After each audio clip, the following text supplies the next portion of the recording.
Welcome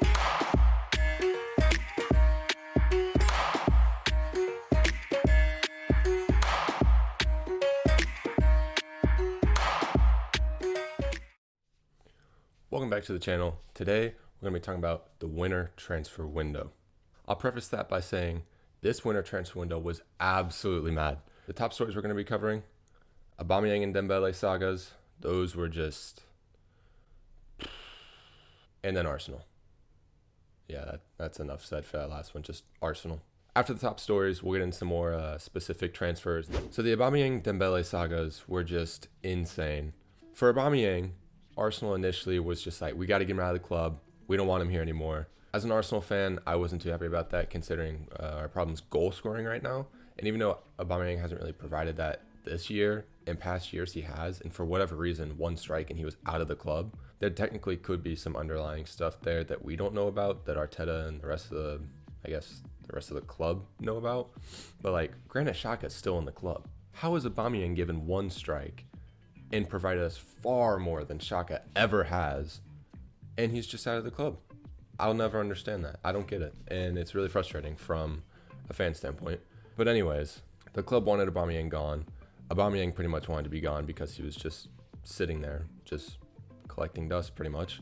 Arsenal and Barcelona were then in talks to, I guess there was a swap deal in place at one point, but then it was just, the swap deal was off, and then it just became Aubameyang to Barcelona. For free. What? For free? Oh my gosh. That's what pains me the most, is we got absolutely nothing out of this. So he went to Barcelona, he's in contract stuff, you know, business end, whatever. And then all of a sudden it comes out that the deal collapsed. And then that's when it came out that apparently Aubameyang was just there on a family trip to Barcelona. What? And then a few hours go by, I think it might have been a day or so, and then it comes out that Aubameyang is signed for Barcelona, and Arsenal and Aubameyang officially agreed to terminate contract. There's no transfer fee. It really just irks me that all these players are just like, they're willing to take all these cuts for Barcelona just so they can play for Barcelona. Don't get me wrong, Barcelona is a prestigious club and all that, but it's just like, I hate that they're getting away with not being able to afford players. It just annoys me so much because it's like, you put yourself in this terrible situation and now you're pretty much just forcing, well, not really forcing because they're kind of like doing it within their own will, but it's like all these players have to take like such low contracts, and especially with Arsenal with the no transfer fee thing, I don't know how much Barcelona had in the say of that, but like, it's so annoying. It's so annoying. We could have gotten something, we didn't. And then Dembele. Dembele is a mess in terms of the transfer market. He's been rumored with just about every club. He was rumored with PSG. He was rumored to stay at Barcelona. He was rumored with at least 3 Premier League clubs. And I believe it was Chelsea, Spurs, and Arsenal. He was rumored with 5 clubs. And apparently it came out at the end of the transfer window that none of it was true. What? But anyways, he ended up staying at Barcelona. And now there's contract talks that he might try to stay at Barcelona past the summer transfer window. I'm pretty sure Barcelona's already come out and said that's not likely though. So where's Dembele gonna end up after summer? Who knows, dude? I have no idea. This dude is rumored to go everywhere and anywhere, but he'll be used in Barcelona's squad until summer. That's what Xavi said. So we'll see how that plays out. And then the other top story is just Arsenal. Literally bought no players except for 2 players who are coming from the MLS. One of them, Matt Turner. I love him, but we literally just got Ramsdale. I don't know why we need a backup keeper unless we really want to get rid of Leno. I guess, or if Leno really wants to leave, which understandably so. But it's just like, we bought an MLS defender and an MLS goalkeeper. That's not the kind of strengthening we need right now. That's like, if you're top 4 and you're just looking for some depth / some good, I guess, potential. We need a goal scorer. We need a midfielder. And we literally got the 2 positions that we've already solved in the last transfer window. How much sense does that make? And the amount of players that went out in this transfer window too. Oh my gosh. Arsenal had countless players go out in the transfer window. I'll put a list up now of all the transfers that were out of Arsenal this transfer window, because, you know, we only had 2 transfers in. And I mean, a lot of people don't even really want to count those. I don't really want to count those because they don't come till summer. Moving on to the top transfers of this window, and there were some bangers. There were some big transfers this window. Not necessarily like Mbappe to Madrid, Haaland to Man City. All right, well, let's just get into it. Vlahovic to Juventus. As an Arsenal fan, it makes me really sad that he didn't go to Arsenal. I totally understand why he didn't go to Arsenal, though. But Arsenal were linked with him for so long, and then Juventus came in and just kind of swooped him up. He was super, super pricey for a winter transfer. He's in the top 3 most expensive signings of the winter transfer window ever, coming in at around 73.44 million euros. It's a hefty transfer. And he's already performing. He's already gotten a goal for the club, I'm pretty sure already. And he's a young talent. That's why Arsenal really wanted him to. And he's already proven himself in Serie A. He's just moving to a bigger club, Juventus. We'll see how he does. I think he's going to be just fine, and especially if he grows there. Second transfer, this one was really out of left field. Like, it came out of nowhere. Luis Diaz to Liverpool. Now, I'll start off by saying this. I know many Liverpool fans don't like this transfer right now, and honestly, if I were a Liverpool fan, I'd be kind of questioning the club as well. It was a decent-sized transfer in terms of money and all that. He's already lit up the Champions League. He's a really good player, for sure. Although, played in Portugal's first division, so it's like, compared to the top clubs, especially the Premier League, it's like, but he's class.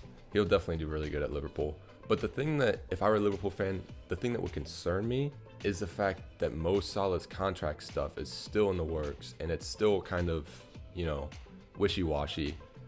And they just bought this winger for a large price tag. With that being said, though, Liverpool now has 5 winger options. They've got Mohamed Salah, Sadio Mane, Luis Diaz, Minamino, and Diogo Jota. 5 wingers. And 4 of those wingers are starting quality wingers. Albeit, Jota can also play like a 9, and he's pretty much been playing over Bobby Firmino. So it's like, but technically he can also be a winger. So it's like, where does Luis Diaz fit in? Because he's not a bench player. There's no way he's a bench player. It'll be interesting to see how that plays out. Moving on to the next big transfer, we've got Adama Traore. What? This was so random. The articles were up that he might be on the move, and all of a sudden, like within a few days, he was gone, loaned out to Barcelona. There's no obligation to buy, but they can. And I mean, he's already got an assist, so looking pretty good. It's just so weird to see him back, and the baby oil. What the frick? I don't know. It'll be an interesting transfer to see how it pans out. All right, this one's kind of a wholesome one. Christian Eriksen. Now everybody knows what happened at the Euros this past year and the whole cardiac arrest, and it was scary for sure. And there have been tons of reports Eriksen coming out and saying he wants to play in the World Cup this year. That's awesome. But the thing was, he didn't have any clubs that were like, I guess, going after him right now. And cardiac arrest, that's kind of a big deal. He was training with the Ajax team, and he ended up landing a deal with Brentford. It's a 6-month contract for the rest of the season, and from there they'll see if they want to continue with him. I really hope he does well. He deserves it, honestly. He's a beast, and yeah, love to see him back. Hopefully he's got a good comeback in him. While we're on the topic of transfers, I want to talk about something that's, a little bit of Madrid bias here, but I just want to talk about it. It had reportedly been leaked that Mbappe penned a contract with Real Madrid already for 50 million euros a year for this summer. It's already come out and been said that it's false. Mbappe said it's false. He said he hasn't done anything. Do I believe that? Yeah, I think so. But, with the way this saga's gone, I have no doubt that Perez and Mbappe, or, even just like Ancelotti and Mbappe, or Karim and Mbappe, someone from Real Madrid was in contact with Mbappe over this transfer window. I have no doubt in my mind about that. But apparently, it's up in the air whether he goes to Madrid this summer. I think he's going to go, unless like PSG win the Champions League or something. But I think he'll go to Madrid, and that makes me happy. Anyways, moving on. Last segment, State of the Wolf. What is State of the Wolf? I'll tell you. State of the Wolf is basically going to be my reactions to just everything that's happened. Specifically for like my clubs, like so Arsenal, Real Madrid. FCC is not really relevant to this, so I'm not going to talk about it here. It's just going to be my pure reaction, and yeah, that's pretty much it. Start with Real Madrid. Real Madrid didn't do much this window, so there's not really a whole lot to react to or I guess give an opinion on, which, I'm fine with that. They're saving money for a big transfer window this year in the summer. They're definitely going to get either Haaland or Mbappe, and I mean, we're top of the league right now. Champions League's looking okay. We got PSG. It's a big draw, but we can definitely do it. So Real Madrid's final grade for the transfer window, I'd give them like a B, just because, you know, they didn't do anything. They didn't really improve. They saved all their money. I'm cool with that. Smart decisions. Big summer ahead. Good looks for Madrid. Arsenal. For the sake of the length of this video, I'm not going to get into it much. I already kind of got into it a little bit.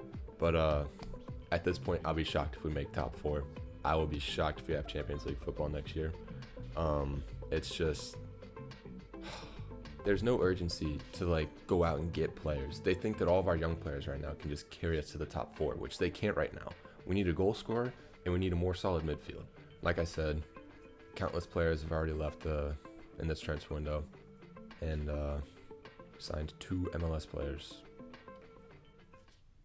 Arsenal's transfer window, I'm going to give them a D. It's just not good enough. The Aubameyang deal, we definitely could have gotten some money for him. We didn't. Not happy with Arsenal at the moment. That wraps up this video. The winter 2022 transfer window recap. See you guys in the next episode. Take it easy.